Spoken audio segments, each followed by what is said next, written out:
moderator for this evening's forum, and the mayor of Coon Rapids.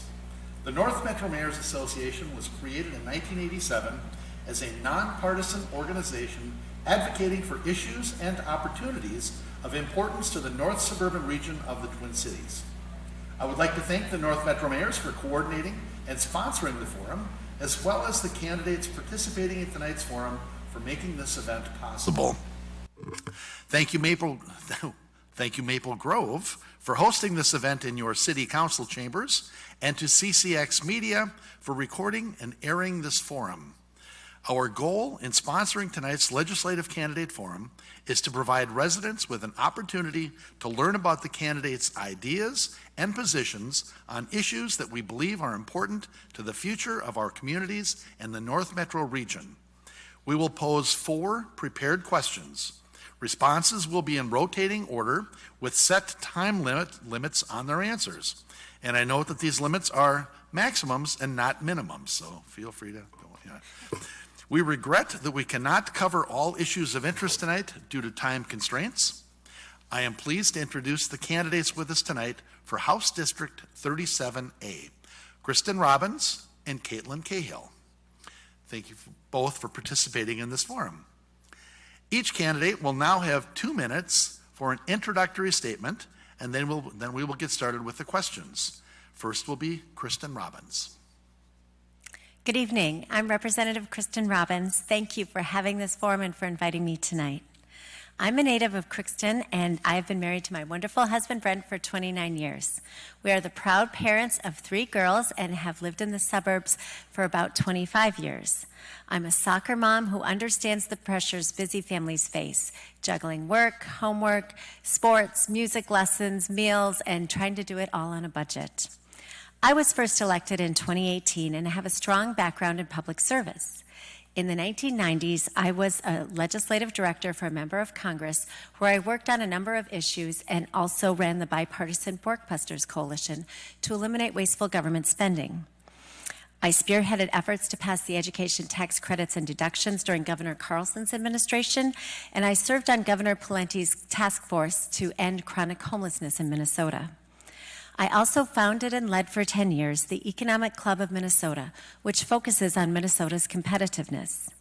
I've been an active volunteer in our community, teaching Sunday school and junior achievement and coaching Destination Imagination. I have also served on the board of a local food shelf and a nonprofit community organization that is in the Phillips neighborhood. I have a master's in economics from Washington University and a bachelor's from Bethel University. At the legislature, I focus on issues that will strengthen our communities and families and make Minnesota more competitive.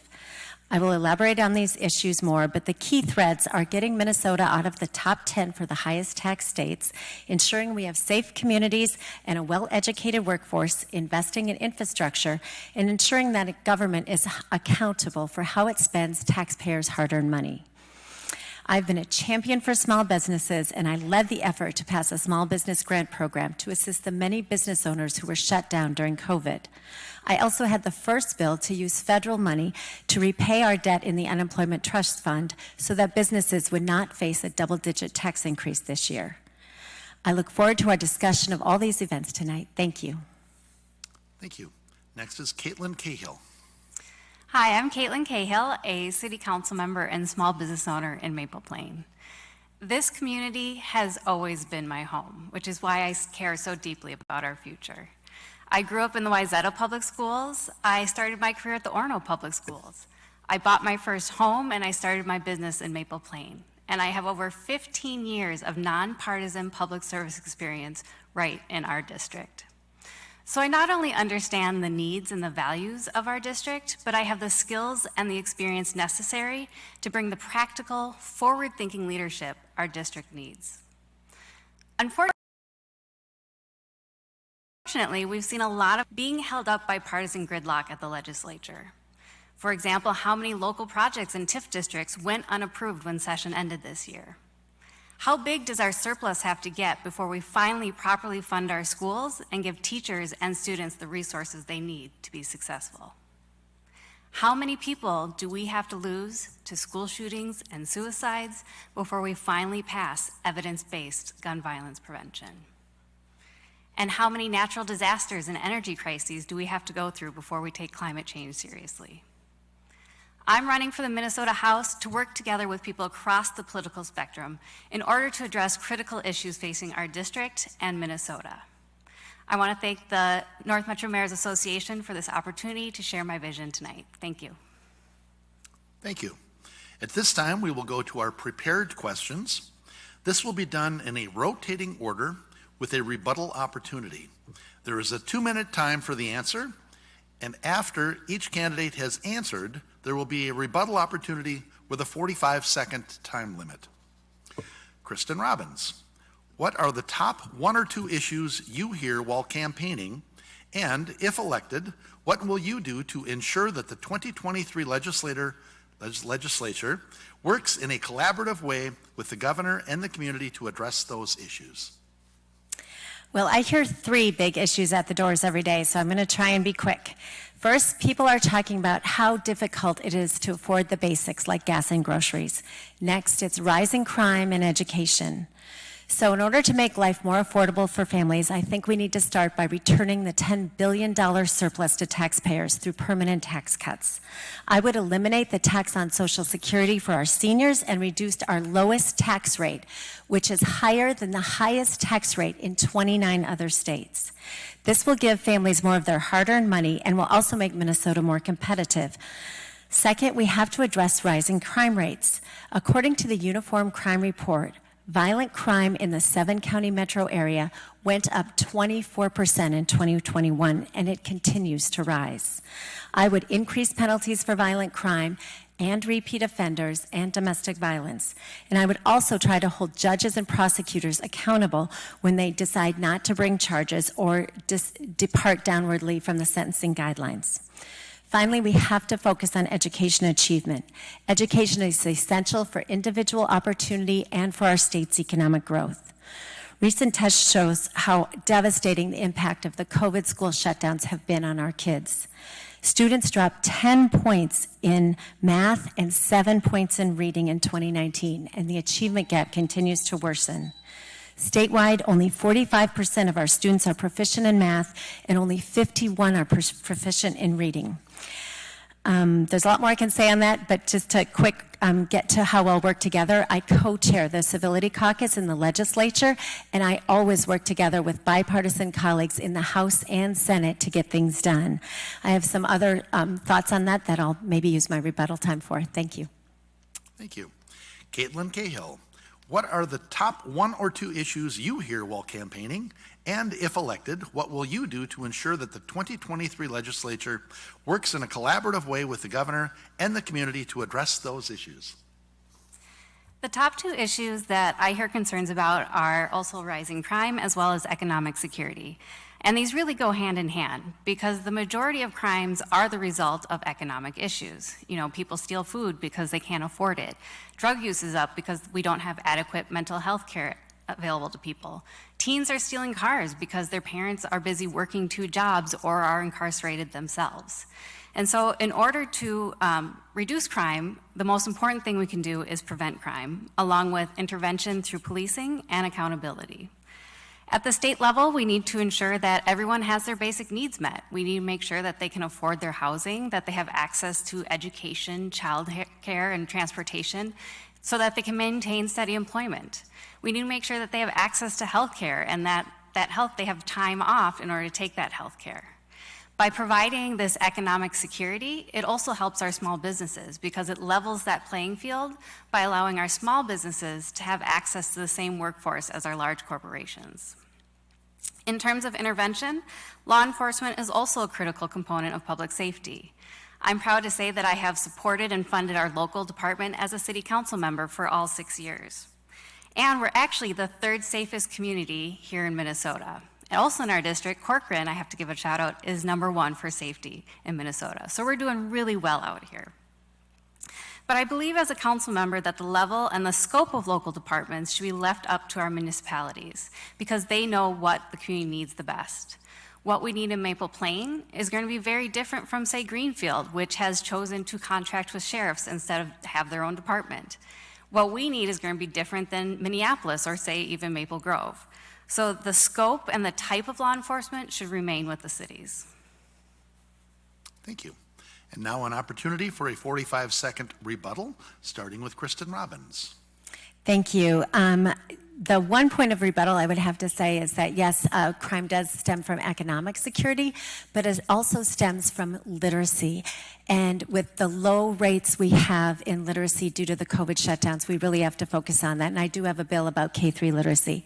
But back to how we can get the legislature working together to get things done. I mentioned I'm co-chair of the Civility Caucus, but we also have to do some procedural reforms.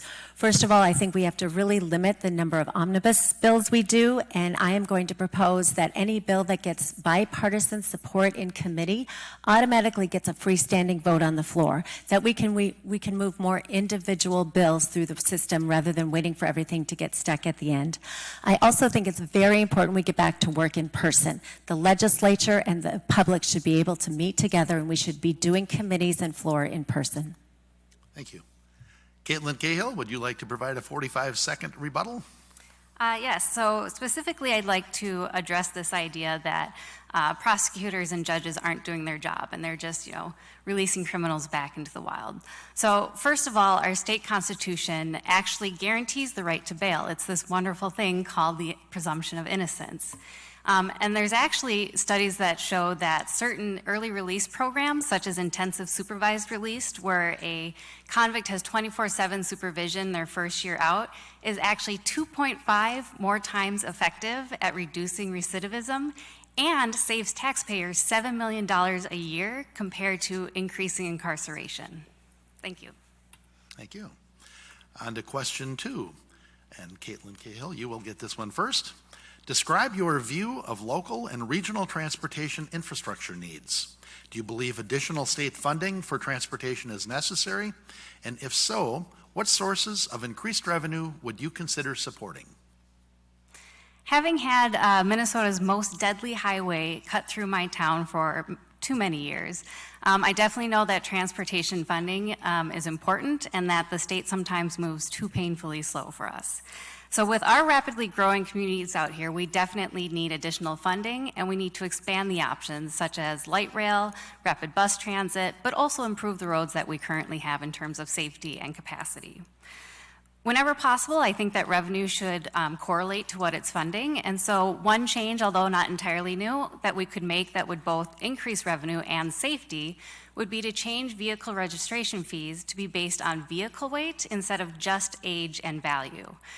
The weight of a vehicle actually is one of the most significant factors in a crash, and it also increases the wear and tear on our roads. So by incentivizing lighter vehicles, we would both increase revenue as well as increase the safety of our roads. Now, this alone would probably not be sufficient for the transportation needs that we have. So because income tax is one of the most reliable and also the most significant revenue that we have, I would support adding a 5th tier of income tax to our table that would target the top 1% of income earned, and that is above $500,000 a year. So our current top tier applies to income above $157,000 roughly for a single person, and that is far above the roughly $88,000 that is needed for a single adult to support a family of 4 in Minnesota. So adding a 5th tier that only applies to income above $500,000 a year would certainly raise the revenue we need without putting a burden on our low and middle income families. Thank you. Thank you. Kristen Robbins, describe your view of local and regional transportation infrastructure needs. Do you believe additional state funding for transportation is necessary? If so, what sources of increased revenue would you consider supporting? We have many needs for local roads to be improved and expanded to increase safety and meet our growing transportation needs. I've worked closely with MnDOT and local officials to finish the connection between I-94, 610, and County Road 30. And I'm also part of the I-94 Corridor Coalition, and I've been attending meetings of the Highway 12 Safety Coalition. I do not support raising the gas tax or other additional taxes to fund roads and bridges. The state currently has a 28.5 cent per gallon gas tax, and the federal government adds another 18 cents per gallon. We pay 46.5 cents per gallon in gas tax, and if the governor and the House DFL had had their way, they would have added another 20 cents per gallon and indexed it to inflation. We would be currently paying 66.5 cents per gallon before the 8.5 inflation adjustment if they had passed that bill. Minnesotans are already struggling to afford how to get to work and school. They cannot afford higher gas taxes. I support increasing revenue for transportation projects by dedicating 100% of the sales tax on auto parts to roads and bridges. Currently, only 50% of the sales tax is dedicated to transportation. The other 50% goes into the general fund.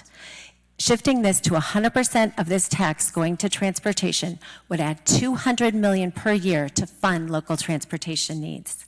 I also support prioritizing roads, bridges, and smart transit, and I do not support adding additional funds into the Southwest Light Rail project, which is already $500 million over budget. I also do not support starting the Blue Line until we know Southwest Light Rail is on track and that we have data to prove there is demand for an additional transit line going downtown. Thank you. Thank you. And now an opportunity for a 45-second rebuttal, starting with Caitlin Cahill.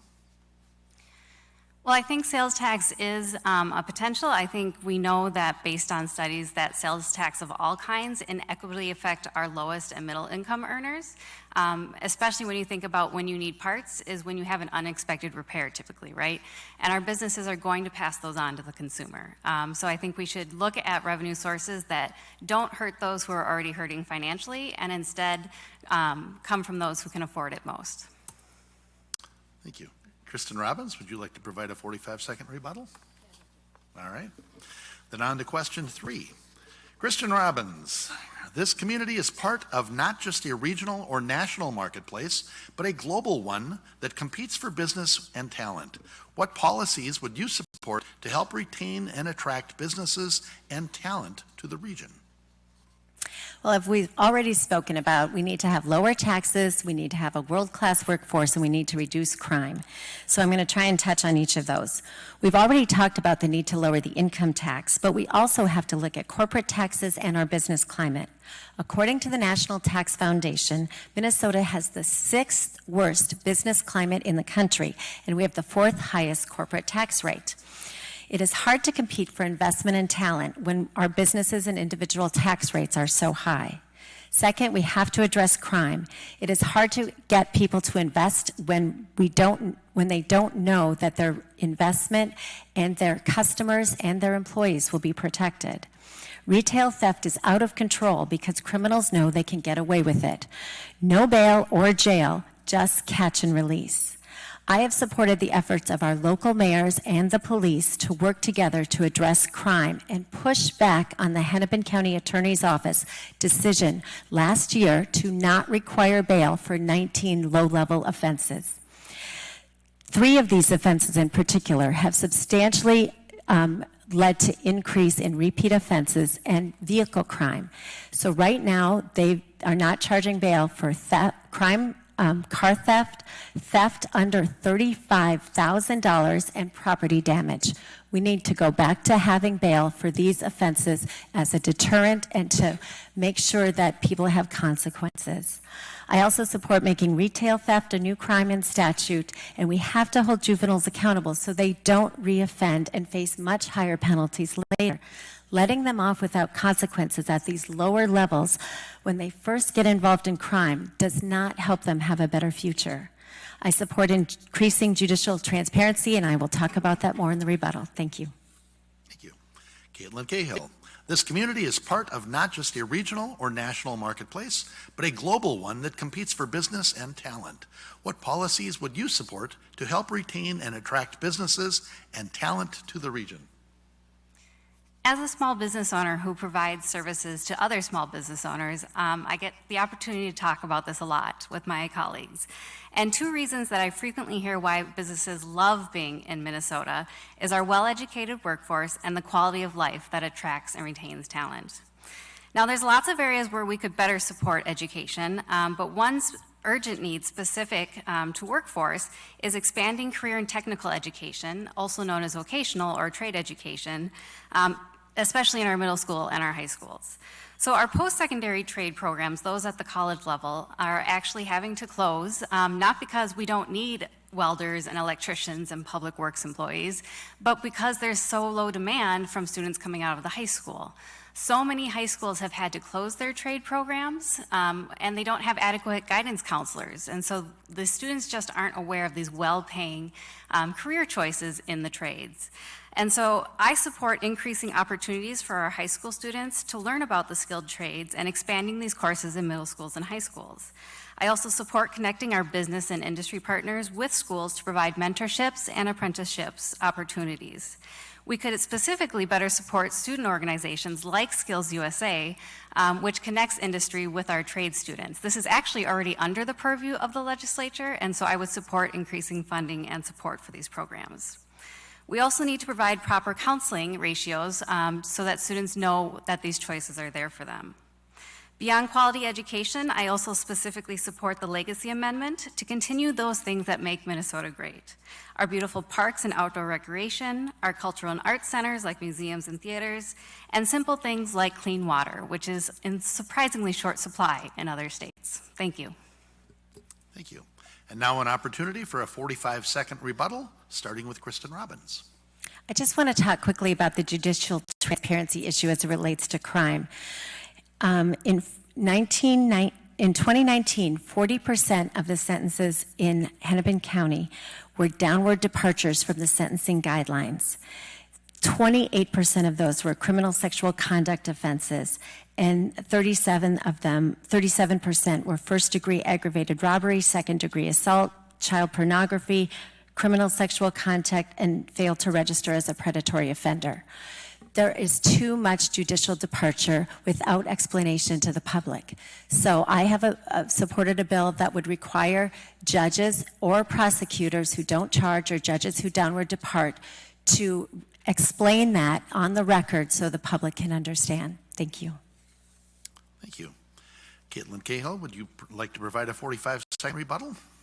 Yes, I'd like to address the idea that we in Minnesota have a bad environment for businesses. So as a small business owner myself, I know that we control our own tax burden. Unlike individuals, us in businesses, we are allowed to take off our rent for our businesses. We're allowed to take off food for our employees if it's part of our business. These are things that the average family can't even take off their taxes. And so if a business wants to lower their tax burden, all they have to do is pay their employees better, including their CEOs if they choose. If we were such a toxic environment for businesses, we wouldn't have such wonderful world-class businesses like 3M and General Mills here. Thank you. Question 4, we'll start with Caitlin Cahill. What should be the role of the Metropolitan Council in guiding policy development in the North Metro? Met Council, the group that is cursed by city council members at least once a year. But kidding aside, I think that they play an important role in our regional planning. And so I think that the scope of their policy development should be limited to those issues that are actually regional, those issues that cross boundaries of municipalities and counties. So specifically the services they already provide, things like public transit and wastewater management. With regards to other issues, I think there's still an opportunity for them to be a resource, to leverage their economic scale and to their viewpoint of collaboration across all of our municipalities, to provide data, to provide tools, to provide support to cities. But I don't think that they should actually implement policy outside of issues that are actually regional. So take, for example, affordable housing. We all need more affordable housing in all of our cities. And this is a great opportunity where Met Council can support us cities in doing that. However, for those of you who don't know, we have to submit a comp plan to Met Council every year for approval. Part of it is they basically designate, well, we need this much affordable housing in the region. So Maple Plains responsible for this, Maple Grove's responsible for this. It's just not realistic, and it's not effective use of either Met Council's time or city's time to be prescribing non-regional solutions. So I would say I would limit their policy development to those issues that they already provide: wastewater, public transit and other regional issues. Thank you. Kristen Robbins, what should be the role of the Metropolitan Council in guiding policy development in the North Metro? I think the role should be as limited as possible. I am not a fan of the Met Council as it is currently constructed. All of the members are appointed by the governor and are only accountable to him, not to the people who are affected by their decisions. I think we do need some form of regional government to help manage regional issues like transportation and sewer and water. But I think we should be following the model that most other regional governments around the country use. It's called the Council of Governments. In this model, one elected official from each city in the local region is serving on the regional council. So it could be a mayor, it could be a member of a city council, but they are accountable to their own voters. So consensus is truly based on what local officials think the region needs, not what people in St. Paul appointed by the governor want. In general, I think the Met Council's mandate in statute is too broad and their authority over local zoning is too great. I also do not believe they should possess taxing authority as long as they are unelected. Thank you. Thank you. And now an opportunity for a 45-second rebuttal, starting with Caitlin Cahill. I don't have any rebuttal to provide. All right, well, very good. Kristen Robbins, would you like to provide a 45-second rebuttal? No, thanks. All right. This is the end of our questions for this forum. We will now go to the closing statements of our candidates, and we are requesting 60 seconds maximum per candidate, and we'll start with Kristen Robbins. It has been an incredible privilege to serve our district for the last 4 years in the Minnesota House. I have loved getting to know so many people and our communities and learning about the issues that are important to you. Minnesotans want leaders who will work together and get things done. As the House co-chair of the Civility Caucus, that is what I do regularly with both members of both parties in the House and Senate. I have also been recognized by the League of Minnesota Cities as one of 9 House members who are legislators of distinction for 2022 for my work on behalf of all of our communities. I work closely with all of our mayors and city administrators to make sure their views are being represented. I am happy to support bonding projects, including the Dayton River Parkway and the North Metro Gun Range, things that enhance our community. And I've also worked hard to help constituents when they have roadblocks with state government. It is an honor to serve, and I look forward to hoping to have the opportunity to get your vote and continue. Thank you. Thank you. Caitlin Cahill. Thank you to the North Metro Mayors Association for this opportunity to share our policies tonight. In over 15 years of nonpartisan public service experience, I've had the good fortune of experiencing how good government can be when we actually take the extreme partisanship out of the policymaking and instead focus on our shared values. We definitely have a beautiful diversity of political thought in our district, but we actually agree on a lot more than we think. You know, we all want safe communities, we want quality schools for our kids, we want clean air to breathe, and we want to be able to afford our health care. And so I'm running for this position so that I can work together with people across the political spectrum in order to focus on these shared values and get things done for Minnesota. So thank you for your time tonight. Thank you. This brings us to the close of the forum for candidates for District 37A. We will take a short break before moving on to candidates for District 37B. Please remember to vote on or before Tuesday, November 8th. Thank you. Thank you. Thank you.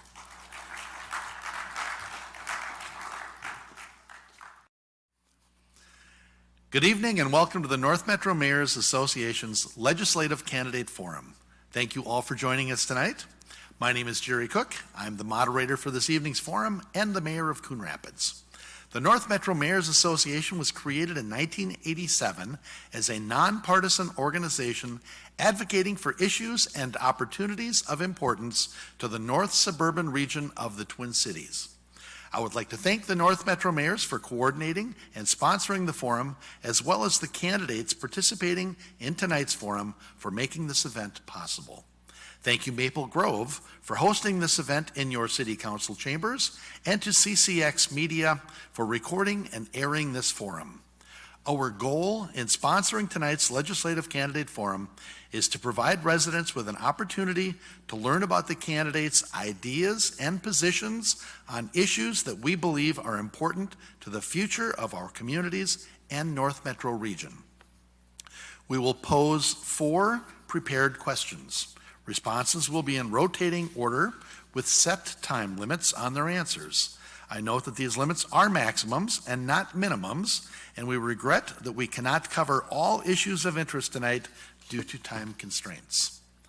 I am pleased to introduce the candidates with us tonight for House District 37B, Kristen Bonner and John Bristol. Thank you both for participating in this forum.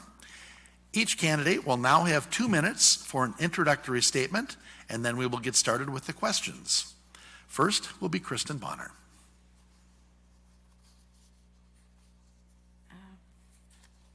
Sorry.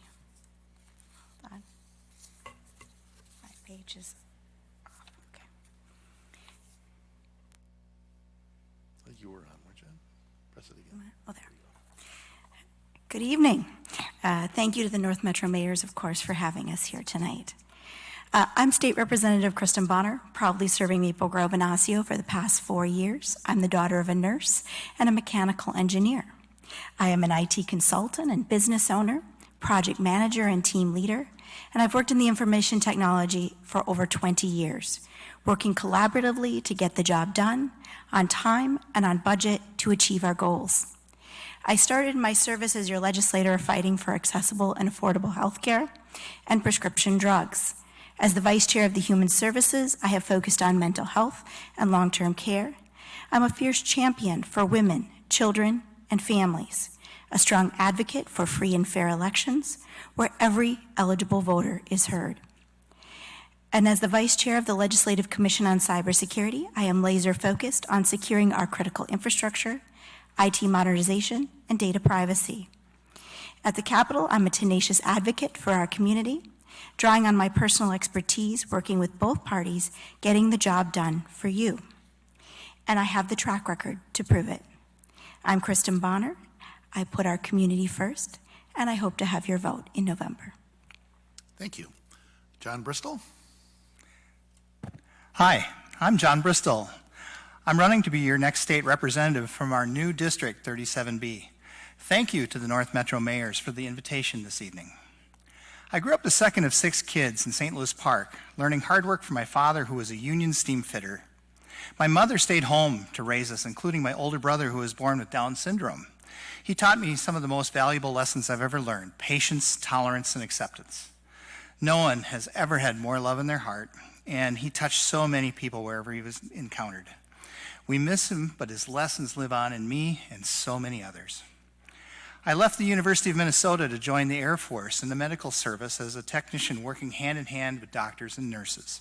First at a large hospital, and then for years flying as an aeromed all over the world, transporting patients. I joined the Air Force as I needed money for school.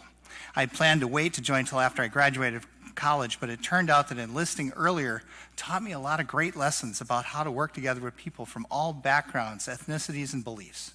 We united under our flag and accomplished our mission no matter who was on the team. I made lifelong friends there and really appreciate their support in this endeavor.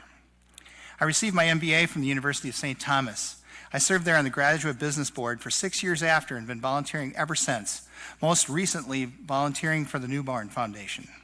My business career has extensive experience in sales, sales management, executive management, and consulting, working here in the U.S. and overseas. I moved here 19 years ago to raise our boys in this community. My son Jack and Ben graduated from Maple Grove High School with friends all the way from kindergarten. You might know me from time I spent coaching our kids, leading our booster club, or working as an appointed member of the school board during 2020. Parents asked me to run because they know I'm great at getting people work together for the common good. You've told me that violent crime, student achievement, and the economy are your key issues. I've heard you loud and clear. I promise to work hard to get things done. I'm asking for your vote to be your next state representative. Thank you. At this time, we will go to our prepared questions. This will be done in a rotating order with a rebuttal opportunity. There is a 2-minute time for the answer, And after each candidate has answered, there will be a rebuttal opportunity with a 45-second time limit. Kristen Bonner, what are the top 1 or 2 issues you hear while campaigning? And if elected, what will you do to ensure that the 2023 legislature works in a collaborative way with the governor and the community to address those issues? Thank you. First, I think education. I continue to hear from parents, teachers, and staff that they want us to remain laser focused on fully funding education, bringing down class sizes, and ensuring teachers have the resources they need to deliver a world-class education. On public safety, I'm proud to say I have secured the funding for the North Metro Public Safety Training Center, one of only 3 training facilities in the state that ensures that our law enforcement has the tools and the training to do the job well out in the community and come home safely to their families at the end of the day. I also partner with local Maple Grove Police Department to close gaps in the domestic violence statute that impacted a young family here in Maple Grove to make sure that it can never happen again. I continue to work with additional reforms to keep our communities in a safe place to live. Healthcare and prescription drugs. Access to affordable healthcare and prescription drugs continues to be a top concern at the doors. It has been my priority from my first bill I introduced in the legislature because no one should ever have to choose between their medicine or their life. And most importantly, I will also say that I lastly have heard from women and mostly vocally from men who have real concerns around reproductive freedom, bodily autonomy, privacy, and access to reproductive care that should remain between a woman, her physician, and her family. Minnesota allows for this preservation of this freedom. However, I would challenge my opponent here and now to lay to rest their fears by answering one simple question. Yes or no, would you support a constitutional amendment to ban abortion in the state of Minnesota? And let me be clear, anything less than a full-throated no tells women and their families whether you value their freedom to make their own health care decisions. John Bristol, what are the top 1 or 2 issues you hear while campaigning? And if elected, what will you do to ensure that the 2023 legislature works in a collaborative way with the governor and the community to address those issues? The top 2 issues I hear at the doors are school achievement and skyrocketing prices. People get concerned that reading and math scores are going in the wrong direction. Our kids got behind during COVID, and now their attention is more focused on what divides us rather than what unites us, rather than doubling down on reading, math, and science.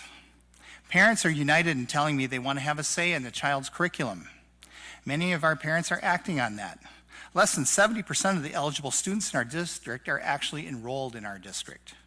We must focus our efforts on getting our kids to excel in these basic subject areas so they can have success at a job, in the military, in trade school, or college.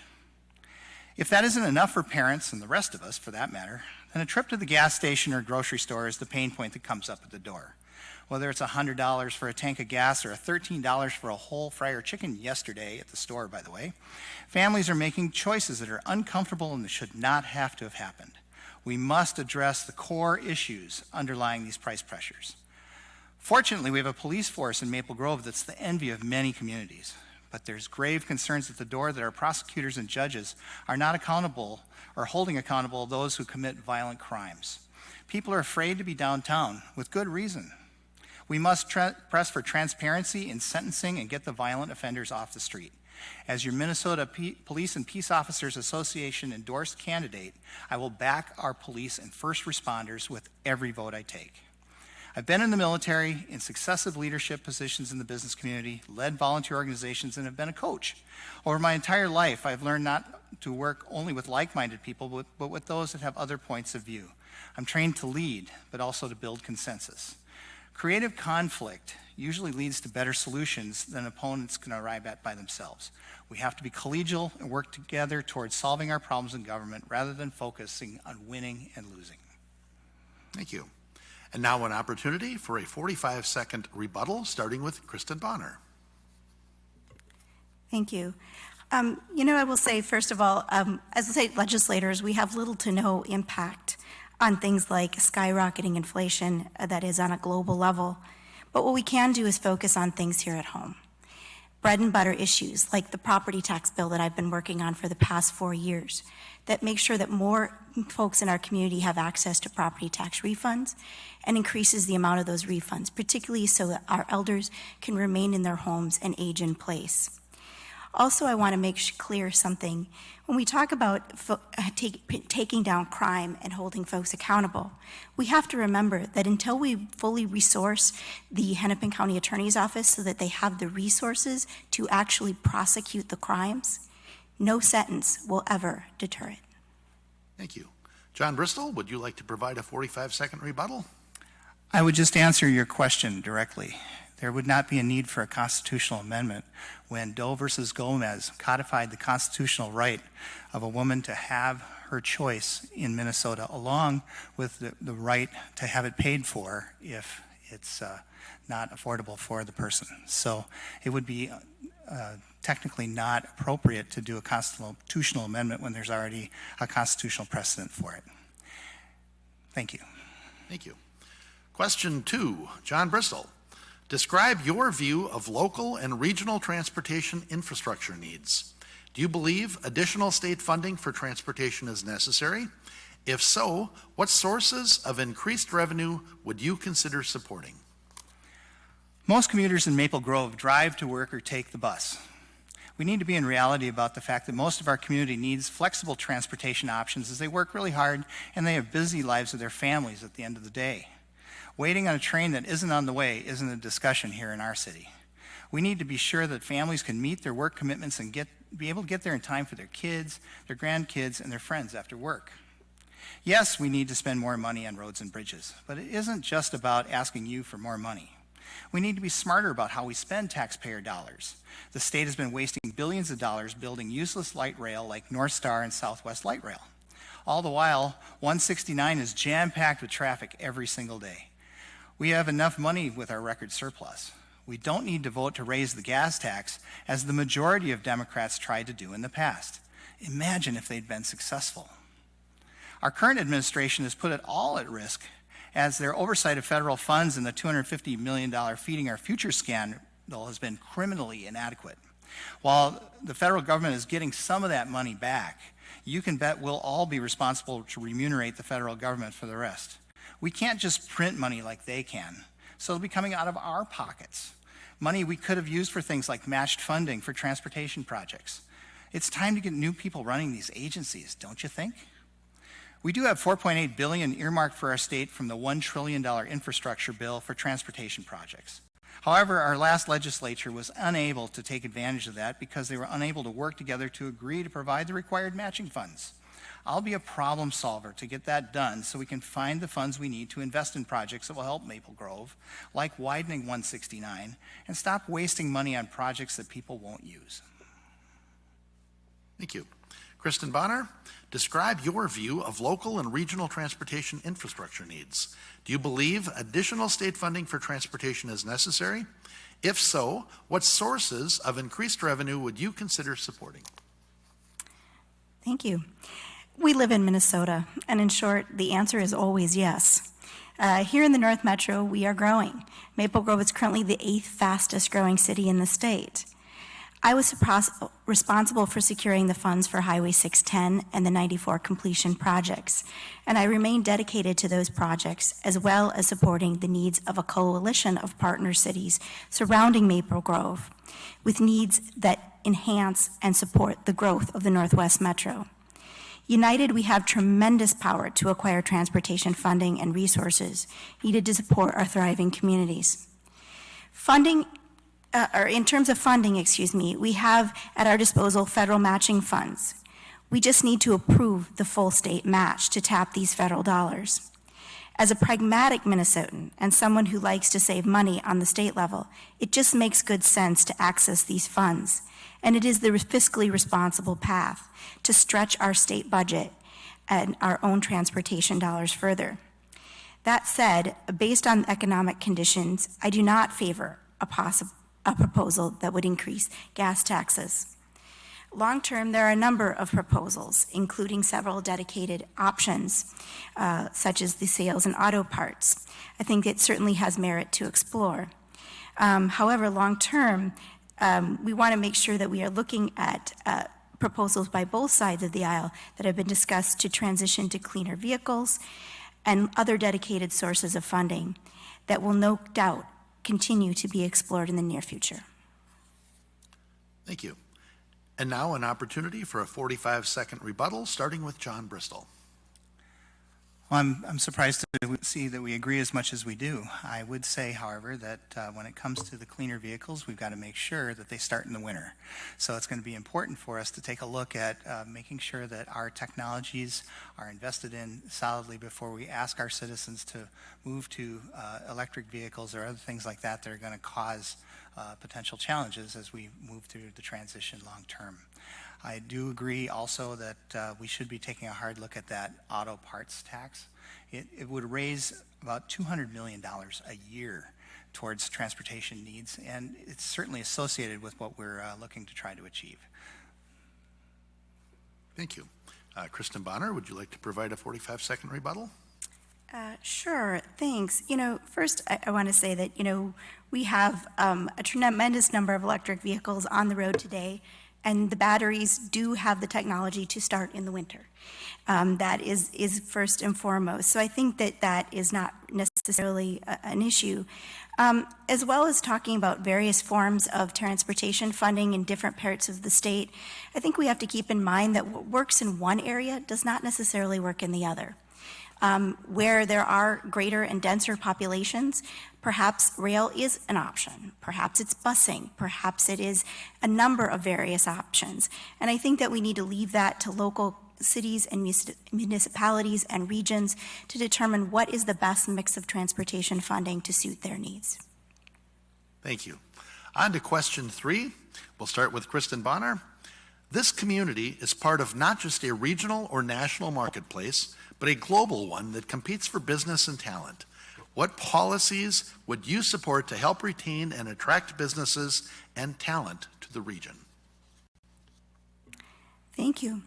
I think there's 2 key components that continue to make Minnesota a destination for top talent and create a rich environment for a vibrant economy: our people and our way of life. It's no mistake that we continue to make the best of lists across the nation: best quality of life, best healthcare, best schools, best parks and trails. We are the total package. Young families come here to raise their children. We are the total package because we provide the best value. We're fortunate to be home to many Fortune 500 companies. We can steal away talent from the likes of a Medtronic, a Microsoft, or a Cisco Systems because of our robust amenities. It makes us a destination in the Midwest that rivals other states that they just can't match. That said, you get what you pay for. If Minnesota wants to continue to be a stop destination and a beacon for talent, we need to continue to invest in our people and our excellent way of life. What does this mean? It means investing in a world-class education for our kids, bringing down class sizes, providing more teachers' aides. It means investing in STEM education in the schools from the very start. It means keeping the cost of higher education affordable.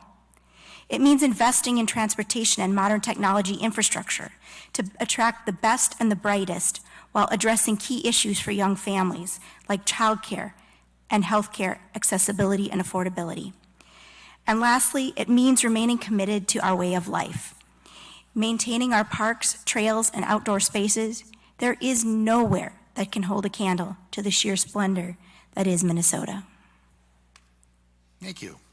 John Bristol, this community is part of not just a regional or national marketplace, but a global one that competes for business and talent.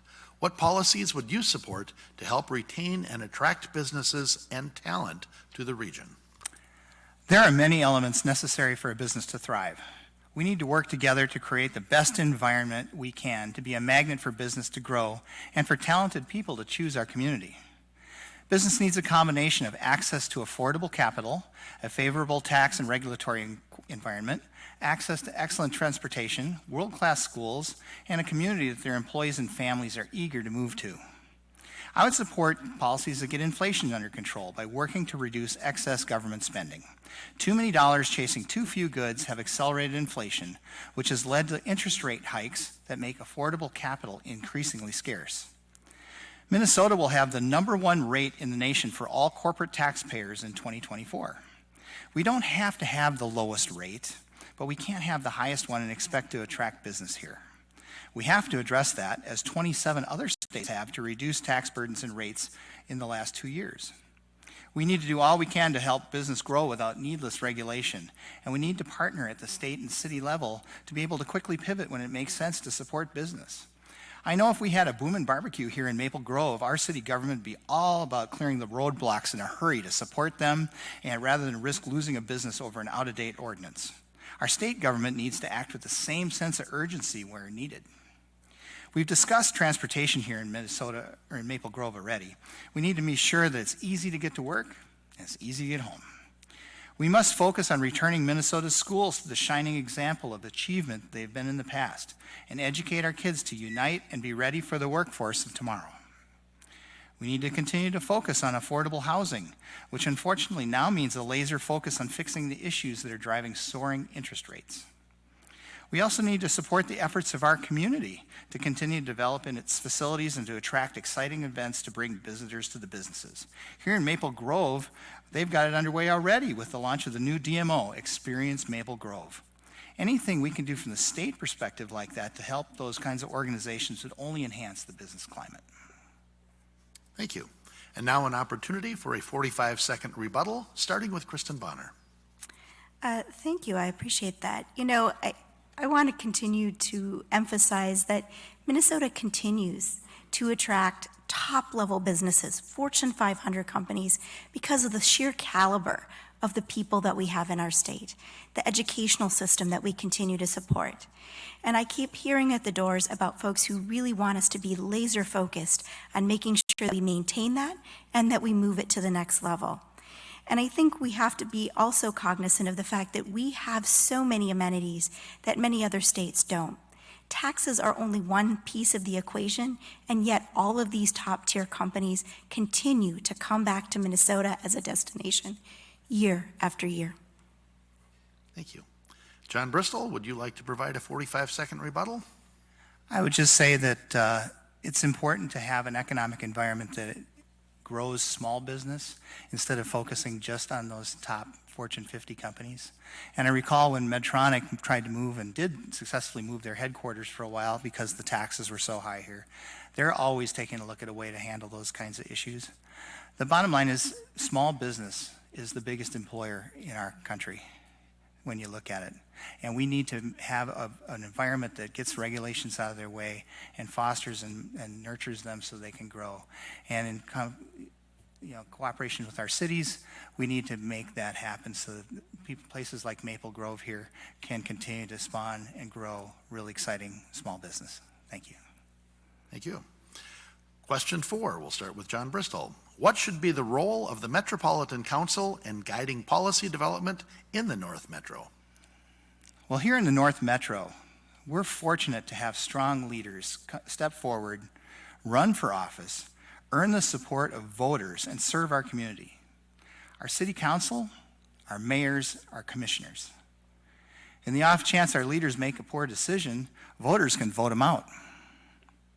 In contrast, the Met Council is made up of unelected appointees who don't answer to voters and can do whatever they want. They have taxing authority and can take money from our communities and then give it back to us if we conform to the sorts of planning they want us to undertake. We in our communities have no recourse, and our citizens can't vote the council out. So I would curtail or eliminate altogether the role of the Met Council and focus on regional governance as works in other places. Thank you. Thank you. Kristen Bonner, what should be the role of the Metropolitan Council in guiding policy development in the North Metro? Thank you. So let's talk about the role of the Met Council. The statutory role of the Metropolitan Council since its inception has been to foster orderly and economic growth of the 7-county Twin Cities region. And I think we would all agree that the Northwest Metro is no exception in wanting these same goals to foster robust economies and our own local communities. To accomplish this goal, the law directs the council to coordinate regional planning related systems like transportation, wastewater treatment, and regional parks. Because it operates the majority of the region's transit and sewage treatment systems, it can operate these systems at a considerably less cost than other regions around the country. This benefits the Northwest Metro by pooling our resources, so to speak, to get the best deal and protect our budgets and our bottom line. They work in cooperation with the Transportation Advisory Board, which consists primarily of local elected county and municipal officials, and it acts as a regional metropolitan planning organization, a function that is required by federal law. The TAB's regional solicitation process distributes the shares of federal transportation dollars to cities and counties around the region in a method to provide general fairness to the needs of the communities they serve. I know there's often much discussion on how the resources are allocated, be it prioritization, how much, how often, and whether they're sufficient to meet the needs. There is certainly a natural push and pull among the members of the cities within any region. That said, banding together to deliver services benefits our communities in a way that is the fiscally responsible path, and doing away with such an organization would be unwise. Thank you. And now an opportunity for a 45-second rebuttal, starting with John Bristol. Well, again, I just feel like if an organization in government has the right to tax you, you should have the ability to go to the ballot box and change them if you don't like what they're doing. And I don't believe that that's the situation we have here. This council reports only to the governor, and they operate on projects that a lot of us have a lot of questions about.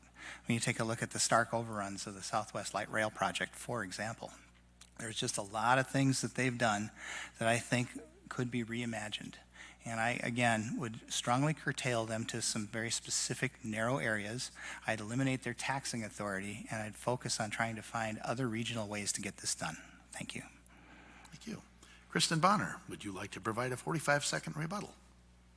Sure. You know, I want to be really clear that the Met Council is working with locally elected county and municipal officials in a planning capacity. They are working directly with those elected officials to determine what is best for local communities and with those local regions. And I think that those are the local experts that really have the expertise and the guidance to be able to message to the Met Council the best possible path forward and how they can leverage and pool their resources to best meet the taxpayers' dollars and make sure that we keep our budgets on track. This is the end of our questions for this forum. We will now go to the closing statements of our candidates, and we are requesting 60 seconds maximum per candidate. And we'll start with Kristen Bonner. Thank you. Once again, I am Kristen Bonner. It has been an honor to serve as your state representative. For the last 4 years, this working for you has been my passion and my privilege. I love my thriving Maple Grove community, and I love serving Minnesota. Even when we've had our differences, we always find common ground.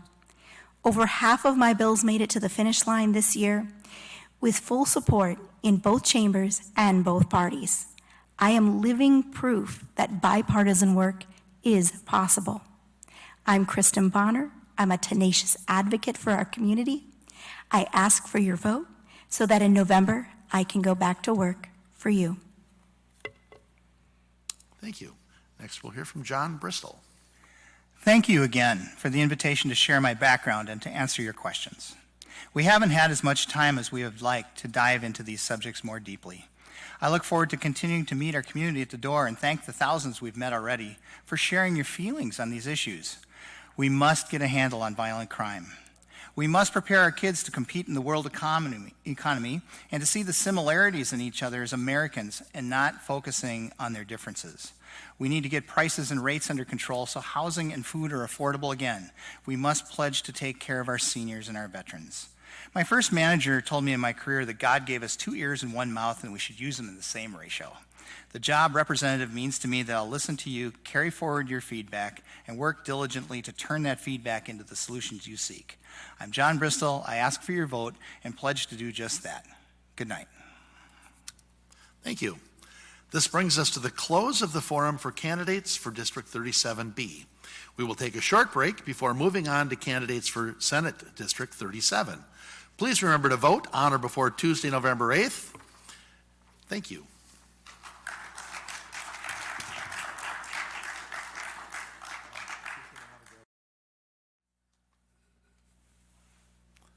All right. Good evening and welcome to the North Metro Mayors Association's Legislative Candidate Forum. Thank you all for joining us tonight. My name is Jerry Cook. I am the moderator for this evening's forum and the mayor of Coon Rapids. The North Metro Mayors Association was created in 1987 as a nonpartisan organization advocating for issues and opportunities of importance to the North Suburban region of the Twin Cities. I would like to thank the North Metro Mayors for coordinating and sponsoring the forum, as well as the candidates participating in tonight's forum for making this event possible. Thank you, Maple Grove, for hosting this event in your city council chambers, and to CCX Media for recording and airing this forum. Our goal in sponsoring tonight's Legislative Candidate Forum is to provide residents with an opportunity to learn about the candidates' ideas and positions on issues that we believe are important to the future of our communities and North Metro region. We will pose 4 prepared questions. Responses will be in rotating order with set time limits on their answers. And I note that these limits are maximums and not minimums. We regret that we cannot cover all issues of interest tonight due to time constraints.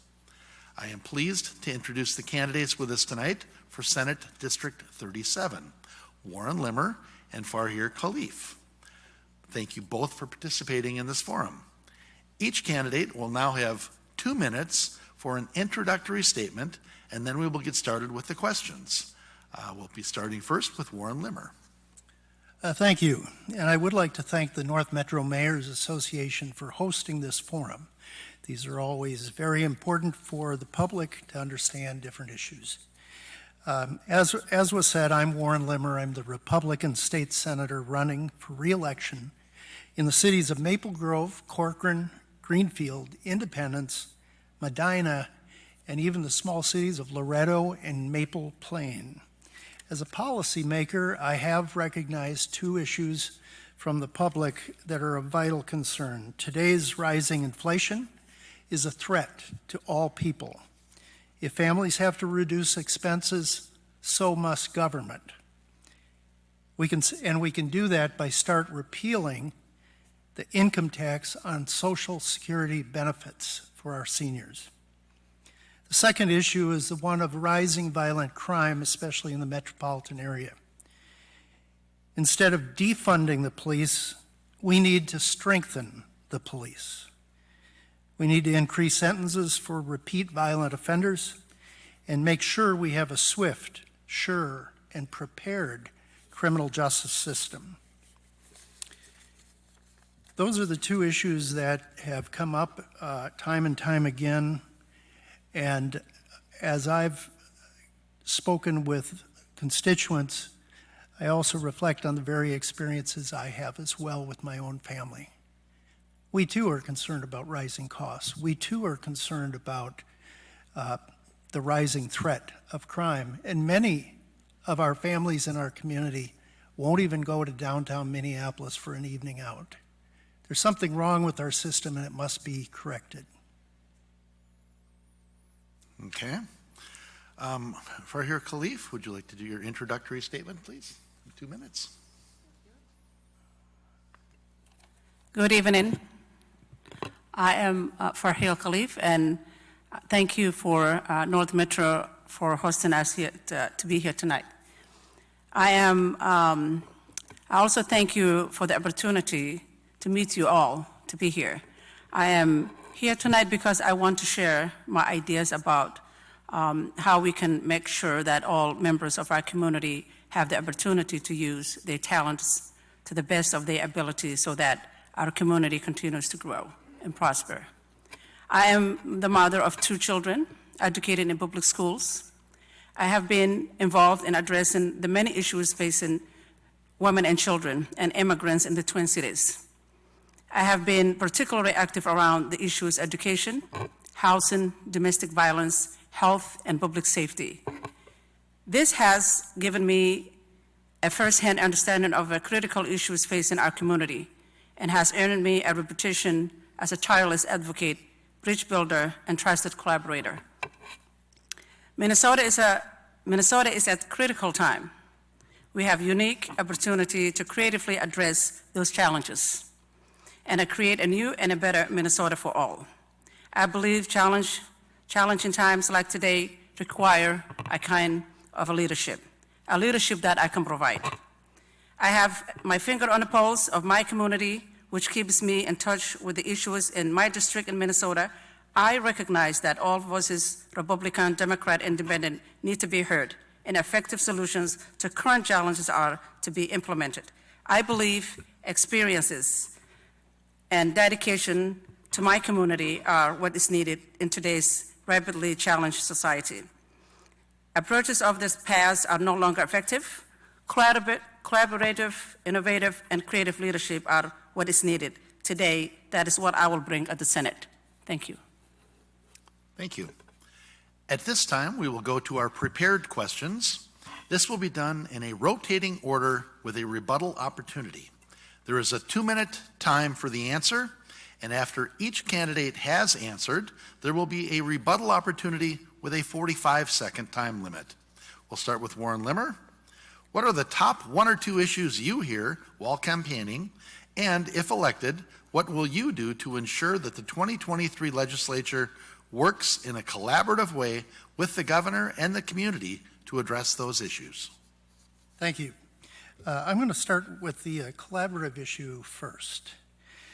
When one has divided government, such as we have now, my advice would be to both political parties and caucuses not to bring extreme reform measures to the legislature. They'll get canceled out. And it's vitally important to keep the wheels of government rolling. So let's get back to the center line a little bit and focus on getting things done rather than hold off on an extreme position with the idea of not wanting to ever compromise. It's not good for our people. The 2 issues that I talked about earlier in my opening statement was rising crime as well as the rapidly rising inflationary rate. I've worked hard to negotiate with the governor to get him to agree to some of our requests to increase funding for our police, hold criminals accountable, and to reduce taxes to help working families deal with increased prices. Some of us have kind of forgotten our surplus, nearly $9 billion out of a $50 billion entire budget over 2 years. That's a 20% over-taxation of our hardworking taxpayers. It certainly points the direction of tax reform is needed. Our taxes are simply too high. As a chairman of a finance division, the Judiciary Finance Division, I've completed a budget every year when I've been the chairman of that committee. I'll make sure that no matter who is elected in the legislature and whoever is elected to the governor's office, we will have a completed, prioritized budget that stops crime and addresses the needs of our families in light of the rising inflationary costs. Thank you. Fahir Khalif, what are the top 1 or 2 issues you hear while campaigning? And if elected, what will you do to ensure that the 2023 legislature works in a collaborative way with the governor and the community to address those issues? I hear about many issues while I'm campaigning. I've learned that needs of this community are diverse and complex, that people are really interested in taking about those issues. Reproductive freedom is one that I often hear. People want women to control their own health care decisions and have access to the full range of reproductive care. Another issue that gets brought up in rising costs of everything, but particularly the cost of insurance, medical care, drug prices, gas, and food. The cost of medical care is of particular concern because of we don't have a national health program. People have been left to fend for themselves with high costs of commercial insurance plans. I support a single-payer health care financing system like that proposed by Senator John Murray that will allow us to reduce administrative costs, lower drug prices, and focus more on preventive care and mental health. This will save a lot of money. In conversation about rising costs, the issue of taxes frequently comes up a lot. I will work to keep taxes low for seniors and middle-class residents. I will also make sure that any new funding will go to things like will make our community better. Things like broadband coverage in rural and urban communities, transportation infrastructure, education, and public safety. I will also work to use some of our budget surplus to provide tax relief for the middle class and our seniors. Thank you. Thank you. And now an opportunity for a 45-second rebuttal, starting with Warren Limmer. I have no request. All right. For Here Khalif, would you like to provide a 45-second rebuttal?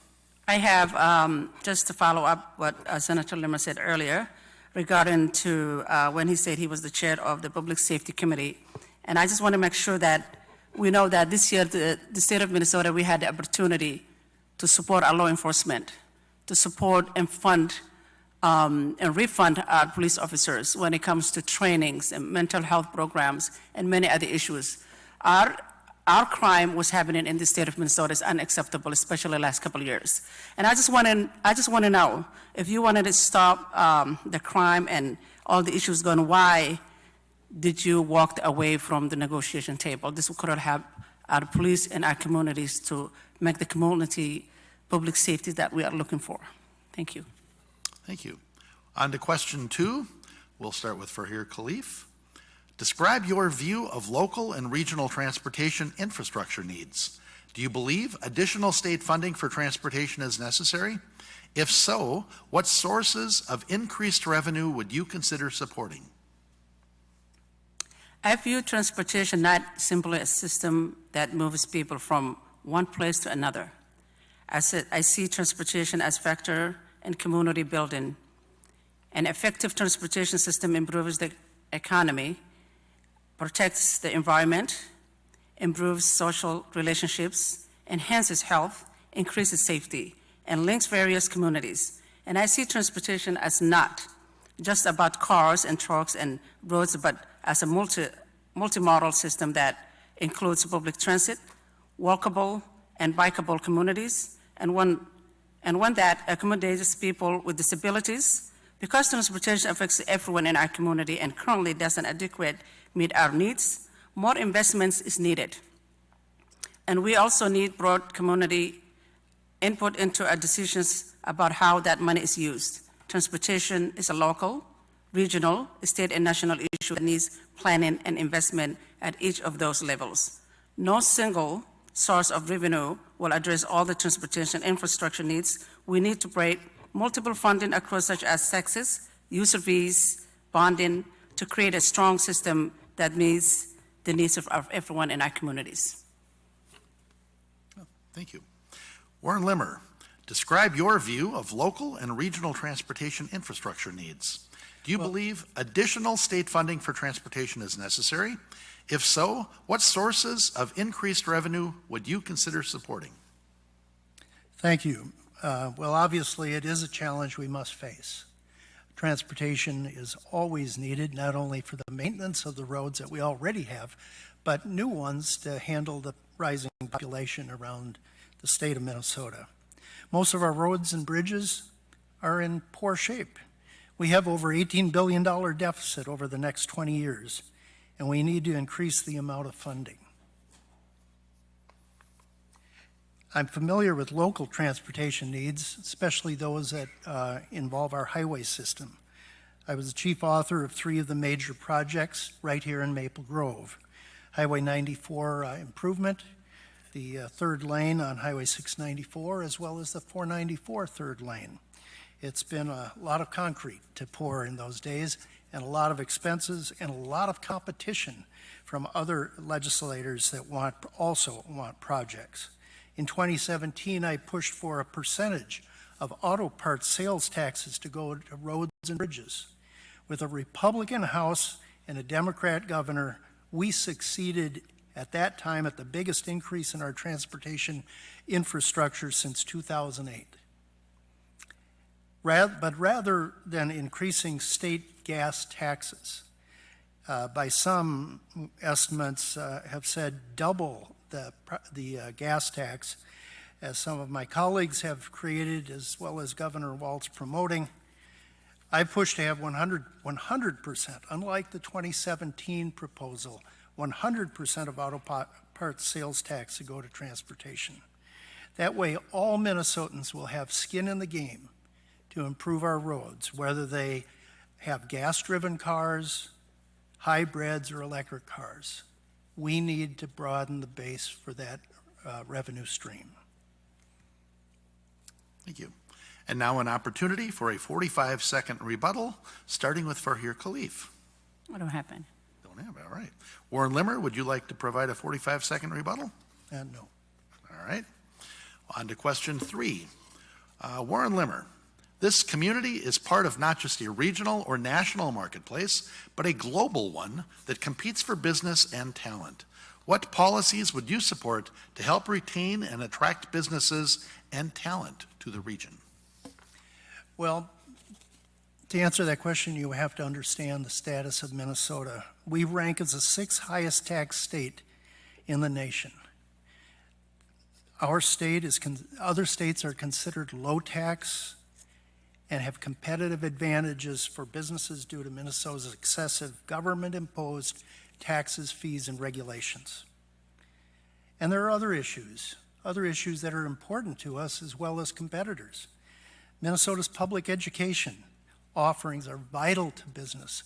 They want educated people to work in their companies. Everything starts with good education.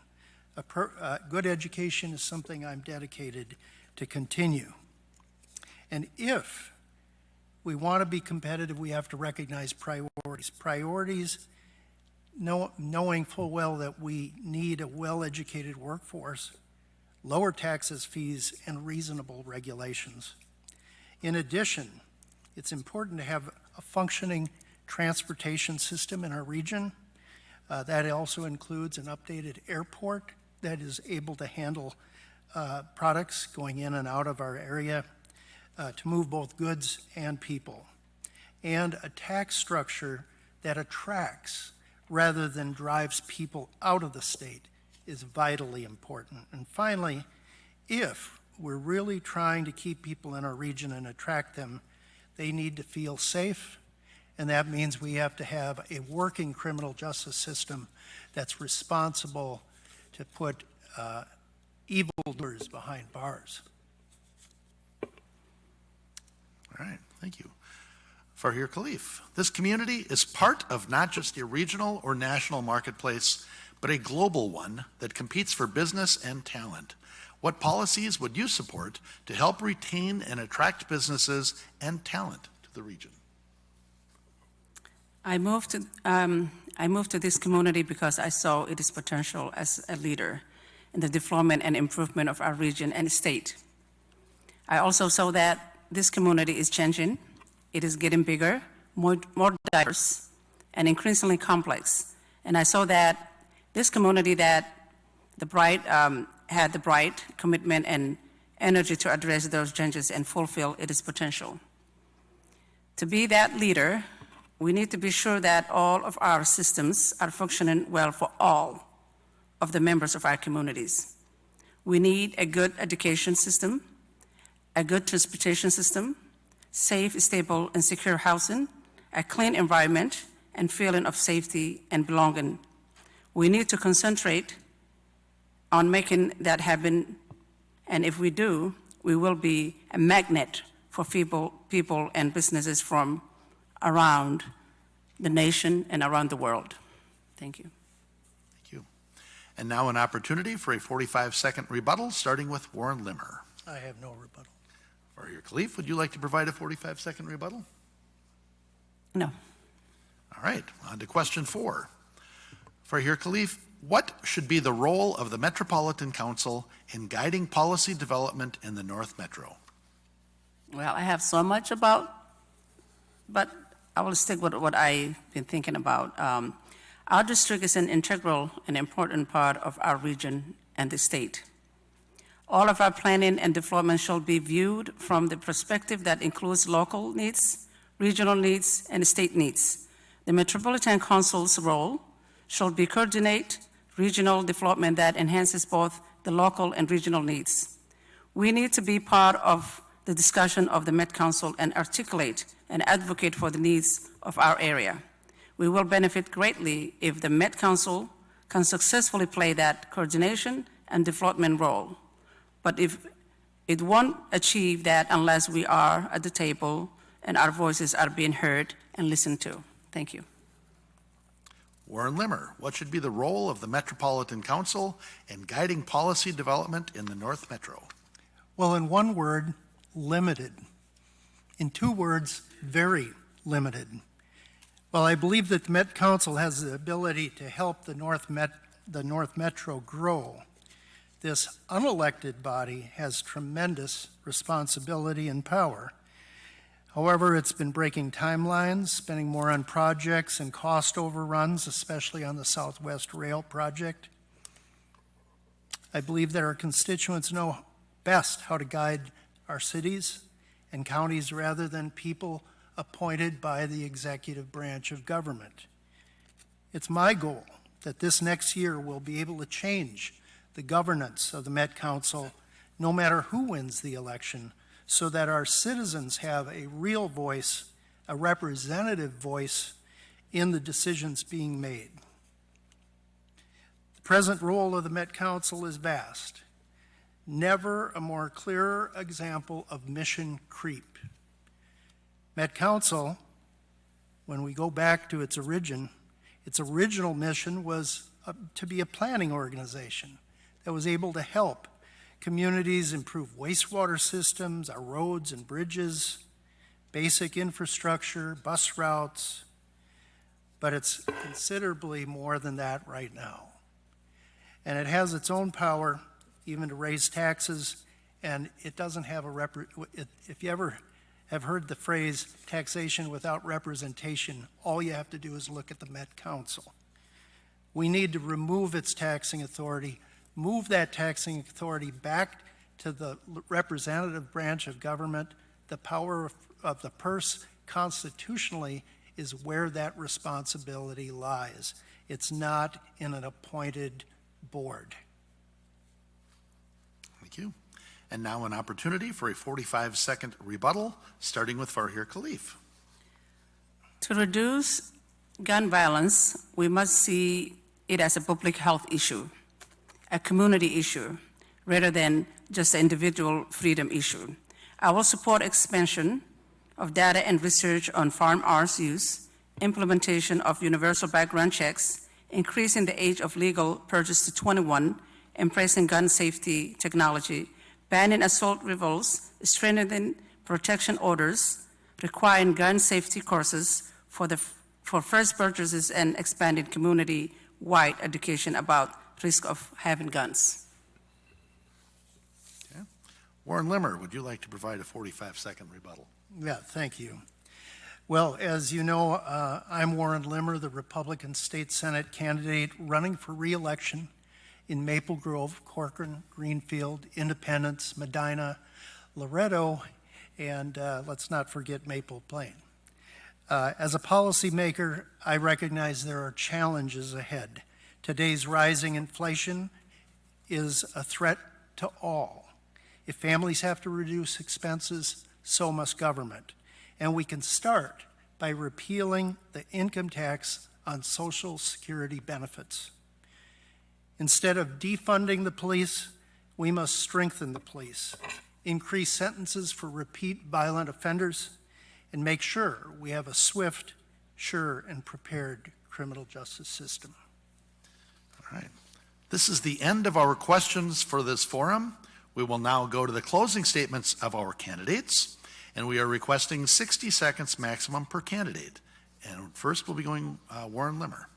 Well, in addition to the comments I just made, I also want everyone to know, as a father, I want our kids to be safe and have the best chance of reaching their full potential through a quality education system that includes and empowers parents.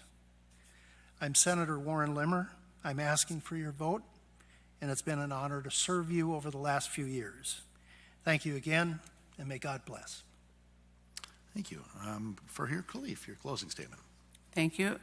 My life's work has been to amplify the voices of people who are often marginalized and ignored, especially women and children. I'm particularly interested in raising the voices of people in Senate District 37, which is diverse in unique ways. It is rural and suburban, racially diverse, and embraces people from multiple religious backgrounds.